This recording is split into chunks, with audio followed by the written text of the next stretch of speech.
If you were to walk past Father Brown in a crowded London street, you probably wouldn't give him a second glance. He isn't a man of striking features or commanding presence. He is a short, somewhat stout priest with a face that suggests a certain gentle clumsiness. He often looks a bit dishevelled, as if he's just stepped out of a quiet study into a sudden rainstorm. He is the kind of man people tend to look through, rather than at.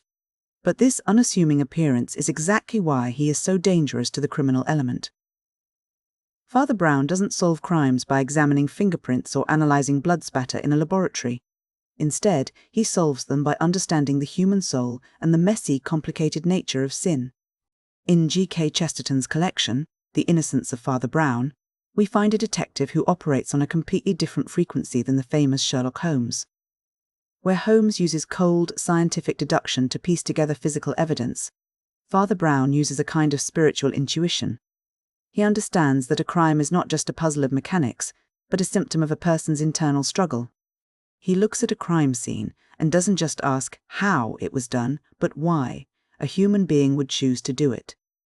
The book introduces us to this world through his first major encounter with a man named Flambeau. Flambeau is a colossus of crime, a master of disguise and a high-stakes thief who thinks he is untouchable. He is pursued by Aristide Valentin, a brilliant French detective who represents the pinnacle of pure, logical reason.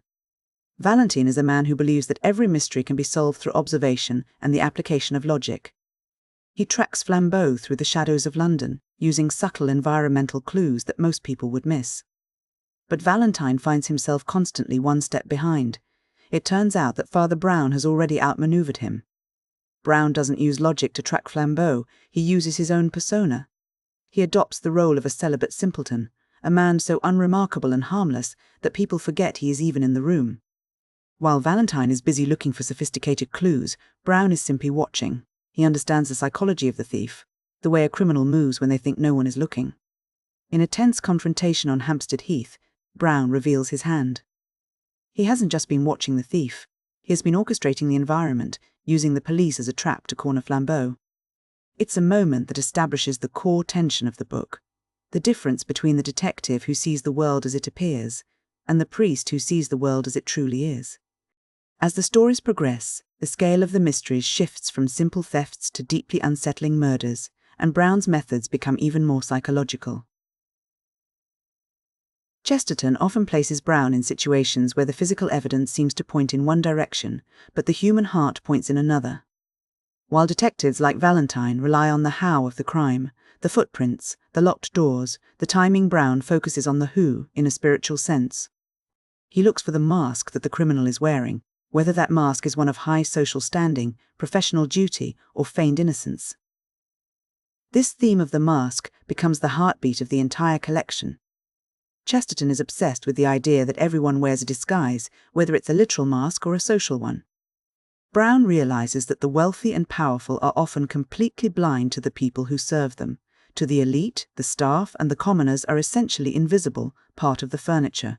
By stepping into that invisibility, Brown is able to see the crime as it happens. It's a profound observation about social class. The most important things often happen right in front of us, but we are too blinded by our own status to notice.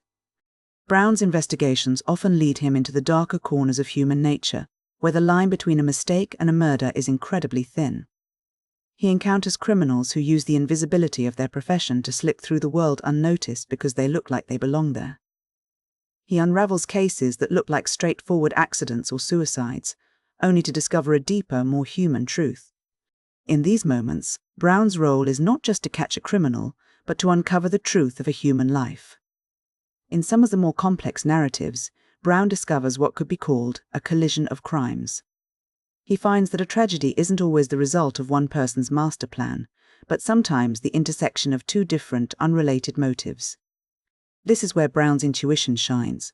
He doesn't just look for a single motive, he looks for the way different human impulses can crash into each other to create catastrophe. He understands that sin is rarely a straight line. It is a tangled web of desires, fears, and failures. As the book moves forward, the scope of Brown's work expands to the weight of history and the complexity of the soul. He investigates legends and myths, uncovering that heroism is often a carefully constructed story used to cover up a darker truth.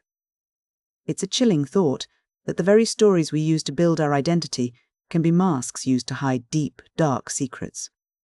These stories move us away from the would unit and into the why. The mystery isn't always about a hidden villain, but about the hidden reality of the human condition. It forces the listener to confront the idea that the most profound mysteries aren't found in locked rooms or stolen jewels, but in the quiet, private struggles of the people we think we know. When we look at the collection as a whole, several key threads emerge. First, there is the concept of the mask of sin.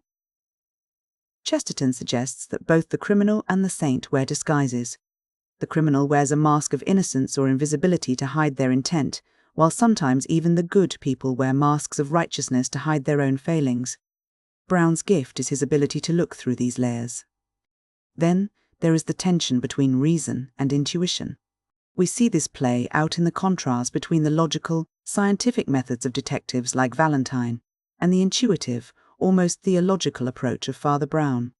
While logic is a powerful tool, Chesterton suggests it has limits. Logic can tell you how a lock was picked, but it can't tell you why a man felt the need to steal in the first place. To truly understand a crime, you have to understand the soul that committed it. We also see a recurring focus on the invisibility of the mundane. The most effective criminals and the most vital clues are often found in the parts of society that people choose to ignore: the servants, the postmen, the commoners. This is a recurring social critique in Chesterton's work, suggesting that our perception of reality is often skewed by our own social standing and biases. Finally, there is the moral complexity of the truth. Father Brown is not a man of strict, unyielding legalism. He is a man of moral truth. There are moments in the stories where the legal truth and the moral truth are at odds. Brown is sometimes willing to protect the innocent or allow a messy truth to remain hidden if he believes that revealing it would cause more spiritual harm than good. He navigates a world where the absolute truth can sometimes be a destructive force, and he chooses his path based on a sense of divine justice rather than the letter of the law. In the end, The Innocence of Father Brown is less about the mechanics of detective work and more about the duality of man. It presents a world where the capacity for extreme evil exists right alongside the capacity for extreme, often misguided, goodness. We see men who are villains and men who are saints, but more importantly, we see that most people are somewhere in between, wearing masks, struggling with their shadows, and trying to navigate a world that is far more complex than it appears on the surface. Father Brown remains a fascinating figure because he doesn't try to change the world or to impose a rigid order upon it. He simply tries to see it clearly. He walks through the fog of human deception and finds the truth not by looking for the light, but by understanding the darkness. He is the detective of the soul, reminding us that the greatest mysteries are not found in what people do in the dark, but in what they carry within themselves.